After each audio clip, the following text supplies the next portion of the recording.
जितने भी मेरे पुराने सब्सक्राइबर हैं उनको तो पता ही होगा, मेरा तो पहले से ही पेंटिंग के साथ 36 का आंकड़ा है। बेसिकली मुझे कलर्स नॉलेज जीरो है, साथ ही साथ मुझे पेंटिंग करना बिल्कुल भी अच्छी तरीके से नहीं आता। पर फिर भी मेरे अंदर ऐसा कौन सा कॉन्फिडेंस उन दिनों आया था मुझे मालूम नहीं। मैंने 2 बड़े कैनवास खरीद लिए थे और पहले कैनवास के ऊपर कुछ इस तरह से अपनी क्रिएटिविटी का जादू टेलीकास्ट करने की सोची, जो कि एकदम फेल हुई। Basically I wanted to try something crazy to draw on this canvas, जो कि बिल्कुल भी अच्छी तरीके से पुल ऑफ नहीं हुआ था। पर अभी भी मेरे पास और एक कैनवास अवेलेबल था ऑफ सेम साइज, तो मैंने सोचा फिर से इसी क्रिएटिविटी को उस कैनवास के ऊपर ट्राई किया जाए, क्योंकि मेरा कॉन्फिडेंस अभी भी बहुत हाई था। और लगभग कुछ इस तरह से in second attempt, not actually second attempt, in third attempt Chhatrapati Shivaji Maharaj के चेहरे को कुछ इस तरह से पेंट कर देता हूँ। As I said third attempt, क्योंकि इसके नीचे ऑलरेडी मैंने एक बार सेम पोर्ट्रेट को ड्रॉ करने की कोशिश की थी और वो इतना अच्छी तरीके से पुल ऑफ नहीं हुआ था। दैट्स द रीजन मैंने इसे रीपेंट किया एंड अगेन उसके ऊपर फिर से फेस को पेंट किया था। But strange part about this, मैंने इस कैनवास को ऐसे ही इनकम्प्लीट रखा है फ्रॉम लास्ट 2 मंथ्स, पर आज से मैंने सोचा है कि मैं इसे एनी हाउ कम्प्लीट कर दूंगा and it's day 1 to fix this canvas for the 4th time. तो आज के दिन पर मैंने सोचा था कि मैं छत्रपति शिवाजी महाराज जी की पगड़ी को अच्छे से रिकलर करूंगा। उसके अंदर भी मेरा दिमाग बार बार डिफरेंट पैटर्न्स एक्सपेरिमेंट करने को कह रहा था और मैं करते जा रहा था एज इफ मेरे पिताजी की पेंट की फैक्ट्री है। एक्चुअली नहीं है, पर फिर भी एज ऑलवेज आपका भाई कॉन्फिडेंस ऑन टॉप। और finally by the end of day 1 कुछ इस तरह से मैंने पगड़ी को अच्छी तरीके से कलर करके डे 1 को अलविदा कह दिया था। इन द डे 2 मेरी सुबह हो चुकी थी और मैं डायरेक्टली कुछ इस तरह से कैनवास के साथ कुछ तो करने लग चुका था। अब आप लोग सोच रहे होंगे अब ये क्या कर रहा है with canvas. So as I told you, this is creativity guys. So basically I tried my best to remove the layer of paint जो कि मैंने 2 महीने पहले चेहरे के ऊपर अप्लाई की थी।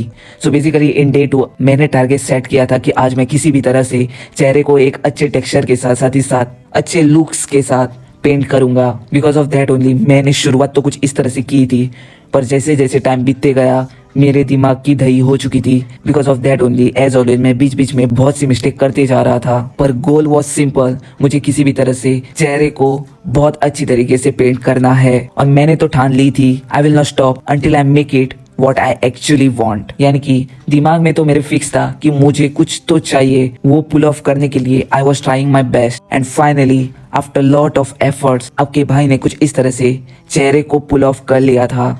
यानी कि सक्सेसफुली मैंने पेंट तो कर दिया था। पर अब आया कहानी में ट्विस्ट। ऑब्वियसली अगर आप अच्छे आर्टिस्ट हो तो आपको रियलाइज हो चुका रहेगा पगड़ी का कलर साथ ही साथ फेस का कलर एक दूसरे को अच्छी तरीके से कॉम्प्लीमेंट नहीं कर रहे थे। अब मेरे दिमाग के घोड़े फिर से दौड़ने लग चुके थे, क्योंकि मुझे इस कैनवास को अच्छी तरीके से पुल ऑफ करना था। तो मैंने सोचा let's forget the progress of day 1, यानी कि कल की जो मैंने गधा मजदूरी की थी वो मैं सब कुछ ऑलरेडी भूल चुका था। इन शॉर्ट मैंने डायरेक्टली कुछ इस तरह से पगड़ी के ऊपर एक व्हाइट कलर की बेस लेयर एड ऑन कर दी थी और इसी तरह से आज के दिन पर मैंने यानी कि डे 2 के अंदर इतना सब कुछ इस कैनवास के साथ कर दिया था। एंड फाइनली डे 3 का आगमन हो चुका था। एज ऑलवेज मैंने मेरे दिमाग में टारगेट सेट कर दिया था, अगेन मुझे फिर से पगड़ी को अच्छी तरीके से पेंट करना है और डायरेक्टली टारगेट कंप्लीट करने के लिए मैं जुड़ भी चुका था। ऑब्वियसली व्हाइट कलर बहुत अच्छा लग रहा था, तो मैंने सोचा डायरेक्टली व्हाइट ही कलर की पगड़ी हम कर देते हैं। साथ ही साथ इन बिटवीन पैटर्न्स ऐड करने के लिए मैंने गोल्डन कलर का सहारा लिया and after spending around like more than 2 hours आपके भाई ने कुछ इस तरह से पगड़ी भी अच्छी तरीके से कंप्लीट कर दी थी। ये देखने के बाद थोड़ी सी तो मन को ठंडक मिल चुकी थी कि एटलीस्ट 35 to 40% पेंटिंग मैंने अच्छी तरीके से पुल ऑफ कर ली है। तो मेरे अंदर का कॉन्फिडेंस भी और बढ़ चुका था कि मैं इस कैनवास को एनी हाउ मास्टरपीस में कन्वर्ट जरूर करूंगा। बाद में मुझे और 10 अटेम्प्ट करने पड़े तो भी चलेगा।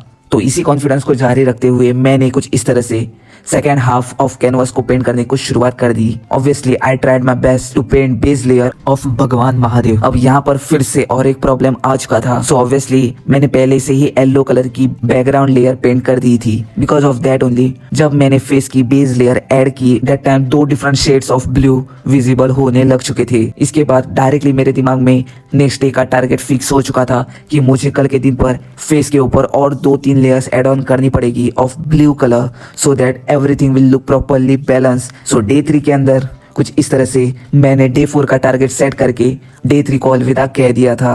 सो डे 4 के अंदर मैं डायरेक्टली कुछ इस तरह से और 2-3 लेयर्स ऐड ऑन कर देता हूँ और सक्सेसफुली कुछ इस तरह से 20% ऑफ महादेव पेंटिंग भी कंप्लीट कर देता हूँ। आई नो इसके ऊपर और बहुत ज्यादा काम बचा था क्योंकि अच्छे से स्ट्रक्चर ऑफ फेस मैंने पेंट नहीं किया था, साथ ही साथ हेयर्स को भी मैंने इतने अच्छी तरीके से पेंट नहीं किया था। सो मैंने सोचा और अपने आप को पुश नहीं करते हैं क्योंकि बाय चांस इसके अंदर और कोई मिस्टेक हो जाती है तो बहुत रिग्रेट हो सकता था। एंड फाइनली डे 5 भी आ चुका था, तो आज मैंने सोचा था कि मैं एनी हाउ शंकर जी की पेंटिंग एटलीस्ट कंप्लीट कर दूंगा सो दैट डे 6 के अंदर मुझे कंप्लीटली इस कैनवास को फिनिश करने को मिलेगा। पर वो कहते हैं ना, हमेशा ऐसा नहीं होता जैसे हम सोचते हैं। Sometimes God's plan also comes in picture. In short day 6 के अंदर मैं कंप्लीटली शंकर जी की पेंटिंग फिनिश नहीं कर पाता हूँ। Obviously I completed around 80% of painting, पर अभी भी इसके अंदर बहुत से ऐसे फाइन वर्क करना बाकी था जो करने के लिए बहुत पेशेंस लगता है। साथ ही साथ आपका माइंडसेट भी अच्छी तरीके से स्टेबल रहना मैंडेटरी हो जाता है। दैट्स द रीजन मैंने सोचा आज के दिन पर और अपने आप को पुश नहीं करते हैं क्योंकि बाई चांस अगेन कुछ ब्लंडर कर दूं तो बहुत बुरा लगने के चांसेस थे। दैट्स द रीजन मैंने डे 5 को इस तरह से अलविदा कह दिया एंड फाइनली वो दिन आ चुका था। Obviously फाइनल डे जिसके अंदर I will try my best to finish this canvas anyhow. So basically मैं सुबह उठा ही था with a target in my mind कि आज मैं एनी हाउ इस कैनवास को फिनिश कर दूंगा। तो सबसे पहले विद फुल एनर्जी में कुछ इस तरह से फाइन वर्क करने के लिए जुड़ जाता हूँ क्योंकि I was knowing very well ये करने के लिए मेरे दिमाग की दही जरूर होगी और साथ ही साथ गर्मी के कारण मेरी हालत भी टाइट हो रही थी।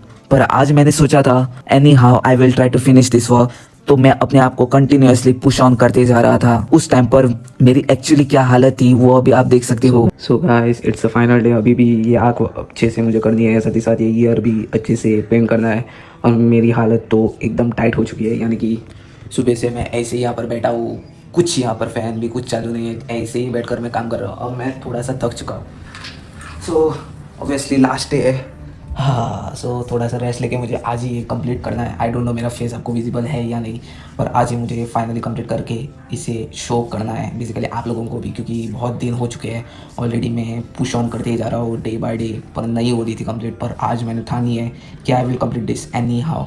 पर फिर भी मैं अपने आप को और पुश ऑन कर देता हूँ क्योंकि मेरी मंजिल ऑलमोस्ट मेरे सामने खड़ी थी जो कि मैंने अपने हाथों से बनाई थी। और कुछ इसी तरह से अपने आप को समहाउ हैंडल करते हुए पेंटिंग के ऊपर अपने फाइनल स्ट्रोक्स भी लगा देता हूँ, साथ ही साथ अपना नाम भी लिख देता हूँ। एंड फाइनली वो मोमेंट आ चुका था। जैसे जैसे ये टिप्स मैं रिमूव करते जा रहा था तभी अंदर से इतनी अच्छी फीलिंग आ रही थी कि क्या ही बोलूं। Literally I was too excited, साथ ही साथ बहुत खुश हो चुका था। Not just because painting successfully convert हुई और नॉट जस्ट बिकॉज की लाइक ये देखने में पेंटिंग बहुत क्रेजी लग रही है, but mainly because of my hard work. क्योंकि इस जर्नी के दौरान I failed a lot of time, यानी कि every time I used to do some sort of blunders while painting. कभी कभी तो ऐसा लगता था कि मैं इसे यहाँ पर ही छोड़ दूं। साथ ही साथ बहुत फ्रस्ट्रेशन भी आता था, आखिरकार मैं इतनी मिस्टेक्स क्यों कर रहा हूँ। पर फिर भी मैंने अपने आप को मैनेज करते हुए मेरी हर एक मिस्टेक्स को अच्छे से फिक्स करते हुए फाइनली ये पेंटिंग कंप्लीट कर दी है।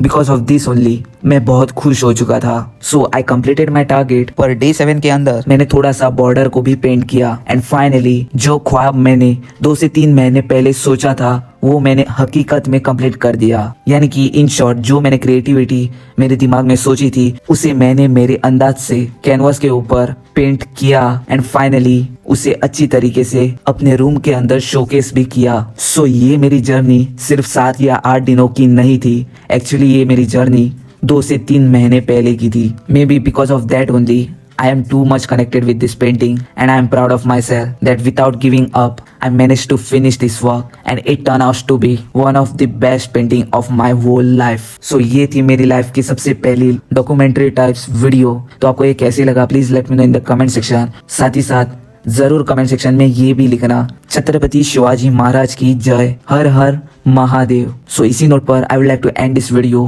Please make sure you hit that subscribe button and share this video with your artist friends so that I get a loyal audience who will support me forever. That's it for this video guys. Till then, take care, love you, bye bye.